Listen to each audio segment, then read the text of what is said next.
Welcome ladies and gentlemen to the second mod video of Kingdom Come Deliverance.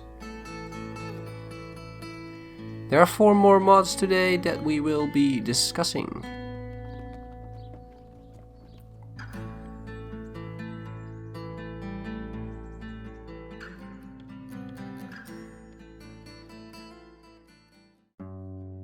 The first mod of today is First Person View, once again by CryptLoad, and that is no surprise because CryptLoad, as you could see in the previous episode, made the first person herb picking. And the first person view mod is sort of an expansion to his previous mod. Do you know anyone Lubos used to spend time with? Relatives or friends? I was a loner. So what normally happens in the vanilla game is you skip to third person at seemingly weird times in the game, sort of breaking immersion when you pick herbs, when you talk to people, and it's really unnecessary. So this mod basically tries to fix all of this. You will not go into third person unless you are mercy killing someone, but you will stay in first person when you have a conversation with someone or when you are picking herbs. I've come in the name of Sir Hanush of Lipa. I'm investigating the massacre in Neuhof, and now a murder here as well. Can I ask you a few questions? Of course, ask away. The second mod of today is the Loot Info by none other than PaulDenton. Loot Info is a pretty useful mod because I am currently playing as a thief, wearing light leather armor, no plate or anything. I'm sneaking around, I'm stealing from people's homes, and I'm selling it all to the millers.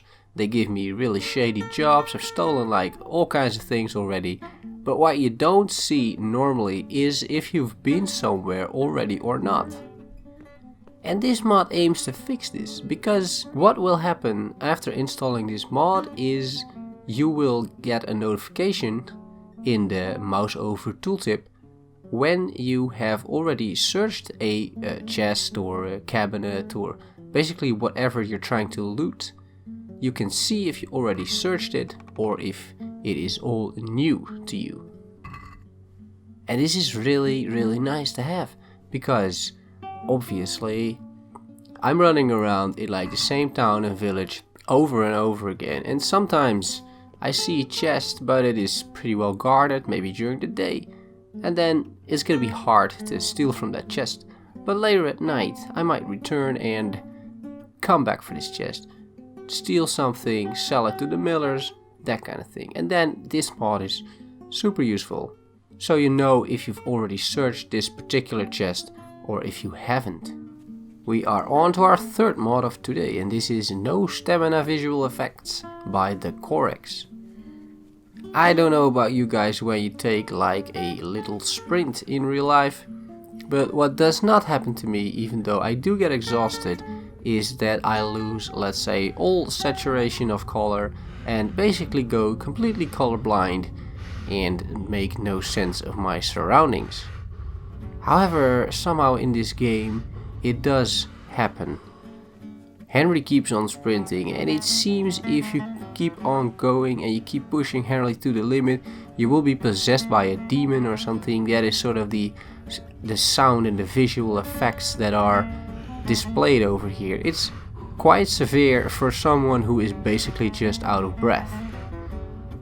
So this mod, No Stamina Visual Effects, aims to fix this. There are 3 versions of this mod. You can either remove the visuals, you can remove the sound, or you can remove both.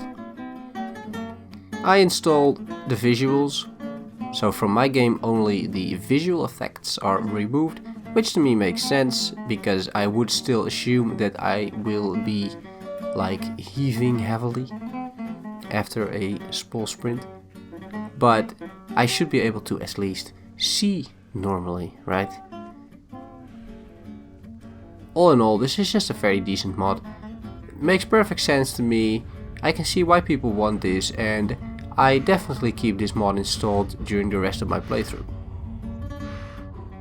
The fourth mod of today is More Functions for Mouse Right Button by fuxsart. And it's very simple. There is a new option in the controls, and the escape and backspace buttons will allow you only to exit the main menu. That's all it does.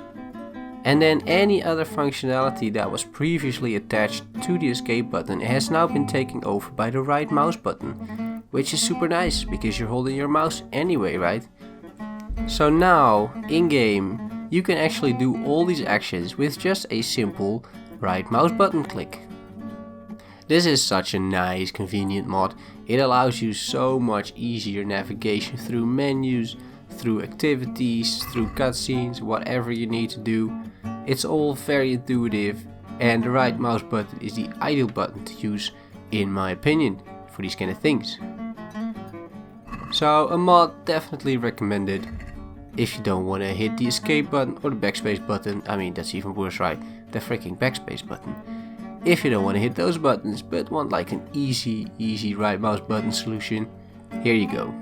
Another advantage of this mod is that it is very well maintained. There is a clear changelog. The mod author seems to be working hard on this. He's fixing various issues, and that is always a good sign. So if you should encounter any issues, you can just report them, and so far they're being really well taken care of. This is just a great mod. That's it for today, ladies and gentlemen. Thanks so much for watching. If you enjoyed these mods, please go and download them and endorse them. If you like the video, just give me a like or subscribe. That's really appreciated. Thanks for now, and I will see you next time. Bye bye.